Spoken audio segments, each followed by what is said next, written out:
tieksimies! Labi, šitais točni pēdējais arbūs un pēdējais video no Vīnes pie Ikea, pie liela iepirkuma centra. Mēs esam šobrīd cik kā 1500 km no Cēsim, varētu būt, ne? Nu vienalga, katrā ziņā šobrīd pulkstens rāda pēc ietējā laika 5. Es pusē 11. Kas Vīne? Vīnai otru? Pa kuriem? Pa pulksteni? Pa veikalu. Droši, tur ir Latvija un tur ir siltums. Nē, Latvija ir tur un siltums ir tur. Latvijas siltums ir tur? Jā, un mums ir plāns šobrīd tāds, kad mēs braucam non-stopā uz mājām.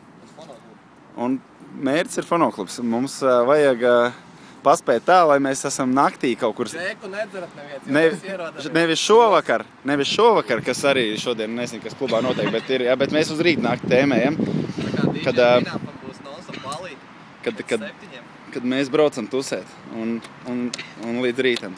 Tā kā... Kāds būs steins, ja viņam pa ceļam var karot jāizsāc šos arbūs. Kuram nav sēklis. Mēs esam iepirkuši busā, viss ir nenormāli smuki. Tas tagad sakārtots tā, nu tā, kad... Jau uzmetis kāds virsū. Tur ir glāzi. Nu, katrā ziņā tā izskatās mums buss. Te ir buduārs un šitā riepis tās mazliet mīkstāk, nezinu kāpēc, bet... Krava iekrauta tikko no veikala. Un tā, tad pāris filmas vēl jānoskatās. Un, vai nedīdz? Jā, tikai nezinu, ko nevarēs vienoties kādām. Tad ko mēs darām? Meklējam Wi-Fi, uploadojam šito un braucam mājās, ja? Mēs atrodam Magnumāls, patās pat. Labi. Nu tad tiekamies fonoklubā. Čau. Auf Wiedersehen.